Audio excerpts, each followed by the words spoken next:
Hi, my name is Melissa Metrock. Welcome to my presentation, The Power of a Nudge.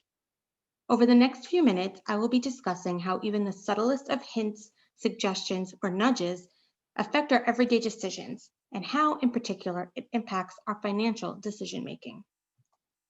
This book, Nudge, Improving Decisions About Health, Wealth, and Happiness, written by Richard H. Thaler and Cass R. Sunstein, focuses on many different types of nudges. Essentially, people can be nudged into a certain behavior and can be greatly influenced by even small changes in context. This is true for all aspects of life, from what people eat, where people want to live, what people buy, where they shop, and so on. This book dives into it all. But for this presentation, I'm going to focus on the aspects of finance.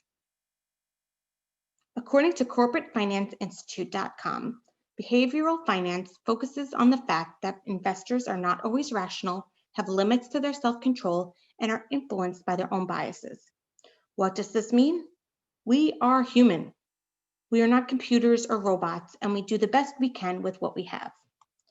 We are all living busy, fast-paced lives, and as a result, we are making decisions quickly and based on systematic biases. This brings me to the first aspect I'd like to discuss, two kinds of thinking. They are called System 1 and System 2 thinking. System 1 thinking is intuitive and automatic. We react to things instinctively, and for many aspects of life, this is great. If a dodgeball is being thrown at our head, we immediately duck so that it won't hit us in the face. We brake if something suddenly appears in our path while driving so that we don't crash.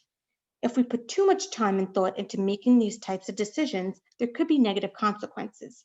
However, System 1 thinking is not always good.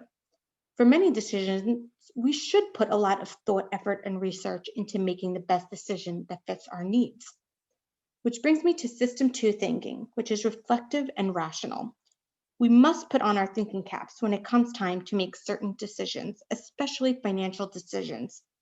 If we make haste of these decisions, there could be drastic negative consequences. Let's dive a little deeper into investing and saving for retirement. True or false? Most people know exactly how much and for how long to save for retirement. False. Why is this?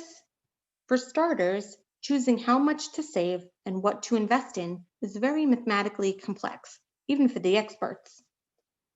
There are also too many choices when it comes to investing: stocks, bonds, mutual funds, and so on. How much risk should you take on? Do you prefer dividends to capital gains? This list can go on and on. In addition, each retirement plan should be customized to each individual's lifestyle based on their wants, needs, and goals for the future. Unfortunately, more often than not, and especially in areas where we are not experts, things are just too complicated. And that is when nudges and System 1 thinking takes over. So what are some nudges that could help us make better decisions? One is changing the default. The default is what happens if you do nothing. When starting a new job, we have to decide whether or not to enroll in a retirement plan, such as a 401k. The default rule is typically non-enrollment. What if we change the default so that we are automatically enrolled when we do nothing, and we only have to take action if we do not wish to be enrolled or wish to opt out? This would likely result in a lot more enrollees. The truth is, most of us want to save for retirement, but it's complicated, and we are forgetful, busy, and suffer from inertia. A change in the default option could definitely be useful here. Another helpful nudge is how the information is presented, known as framing. A simple example of this is if the choice to opt into a retirement plan was labeled as the recommended choice. Framing could nudge individuals into making a better decision. There are many more examples of nudges. In the examples I've covered, the nudge is meant to urge people to do what seems to be in their best interest. Unfortunately, nudges can also be misused or have malicious intent. Here are a few examples to be wary of. The book contains a lot more detail and examples, as well as the challenges surrounding what the nudges should be and who gets to make that determination. The authors do a great job of making the material interesting while really shedding light and some great lessons in all aspects of life. What I took away the most from reading this book is the degree to which we are influenced by nudges without even realizing it. I absolutely recommend you read this book to learn more. Some nudges I hope you take with you are: put your thinking caps on and do your research, especially when it comes to financial decision making. Start saving and investing as much as possible, as early as possible.